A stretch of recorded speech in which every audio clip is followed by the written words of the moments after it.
அஸ்ஸலாமு அலைக்கும் வரஹ்மத்துல்லாஹி தஆலா பரக்காத்துஹு. ஒரு கேள்வி என்னன்னா, திருப்திகரமான சம்பாத்தியம் இருக்கிறது, அவருடைய செலவினங்கள் எல்லாமே சரியாக போகிறது, ஆனால் 2-3 லட்சம் நெருக்கத்திற்கு கடன் இருக்கிறது. திருப்திகரமான சம்பாத்தியம் அவங்களுடைய வாழ்வாதாரம் நிறைவேறதுக்கே முடிஞ்சிருச்சு, ஆனால் கடன் அடைக்கிறதுக்கு அவங்களால முடியலை, திணறாங்க. இந்த கடன் சுமை இருந்து கொண்டே லட்சக்கணக்கில் இருக்கக்கூடிய இருந்துக்கிட்டே இருக்குது அப்படின்னு சொன்னால் இவர்கள் ஜக்காத்து வாங்கலாமா? மார்க்கத்தில் இந்த நடுத்தர வர்க்கத்தினர் அப்படின்ட்டு மட்டும் கடனுக்கு பொறுப்பு சாட்டப்படல. நான் ஏற்கனவே சொன்ன மாதிரி ஏழைகளும் அடங்குவார்கள், மிடில் கிளாஸும் அடங்குவாங்க, ஹை கிளாஸும் அடங்குவாங்க. இன்னம சதகாத்துலில் ஃபுகராய் வல் மசாக்கீன வல் ஆமிலீன் அலைஹா வல் மல்லஃபத்தி குலூபிஹிம் அப்படின்னு சொல்லி அல்ல வரிசையாக 8 பேரை சொல்கிறோம். ஜக்காத்து ஃபுகராக்கள், மிஸ்கின்கள், ஜக்காத்துக்காக பணி செய்யக்கூடியவர்கள், இஸ்லாத்தின் பால் ஈர்ப்புடையவர்கள். அதில் வல்காரி மீன் அலைஹா, வல்காரி மீன் அப்படின்னு நல்லா சொன்ன. வல்காரி மீன் சொன்னால் கடன் உள்ளவர்கள். அதாவது நபி ஸல்லல்லாஹு அலைஹி வஸல்லம் அதனால தான் பிரித்து காட்டுறாங்க.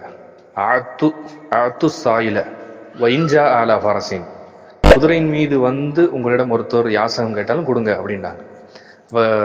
அது பார்க்கறதுக்கு வெறுக்கத்தக்கதான் நீங்கள் நினைக்க வேண்டாம். மிடில் கிளாஸுக்கு தேவை இருக்கலாம்னு அர்த்தம்.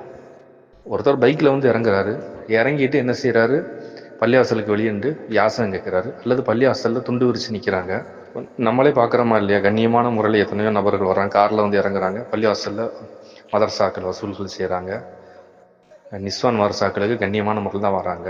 இப்போ இதெல்லாம் இந்த ஹதீஸினுடைய அடிப்படையில் தான். ஆத்து சாயில இஞ்சா அலா ஃபரசின், குதிரையின் மீது, வாகனத்தின் மீது, காரின் மீது உங்கள்கிட்ட கேட்டால் நீங்கள் கொடுங்க. ஏன்னா அவர் கடன் அழின்ற ஹுக்கம்ல வந்துடுவார். சாயிலா பார்க்காதீங்க. அதாவது யாசகர், அவர் யாசகர்ன்னு இருக்குன்னு அவசியம் இல்லை, அவர் கடனாளியாக இருக்கிறது வாய்ப்பு இருக்கா இல்லையா? பொதுவாகவே ஜக்காத்து கொடுக்கக்கூடிய காசு ஒருத்தவர்கிட்ட இல்லைன்னாலே அவர் ஜக்காத்து வாங்குவதற்கு தகுதியாக மாறிடுறாரு. இதில் அவருக்கு கடன் இருக்குன்னு கூட அவசியம் இல்லை. ஆனால் அந்த கொடுக்கிட்ட வாங்குறாருல, அதில் இவர் அதிகம் நெருக்கமுள்ளவராக இருக்காரா இல்லையான்ற கேள்வி வேண்டாம் வரும். இப்போ அவர் கொடுக்குறதா இருந்தால் அவர் சொந்த பந்தங்களுக்கு கொடுக்கணும், நெருங்கிய பந்தங்கள், அதுபடியே பக்கத்து வீட்டுக்காரங்க, அதுக்கப்புறம் இவருக்கு கொடுக்கணும், வேற ஒரு அந்நியருக்கு. அந்த அடிப்படையில் வேண்டாம் கூடுதல் குறைவு வரலாமே தவிர்த்து, ஜக்காத்து கொடுக்க முடியாத ஒருவர் ஜக்காத்து வாங்குவதற்கு தகுதியானவர்ன்றதான் பொது சட்டம். அதுலேயும் கடனாளிகளாக இருந்தால் தாராளமான முறையில் ஜக்காத்து வாங்குறதுக்கு ஜாயிஸ் இருக்கிறது.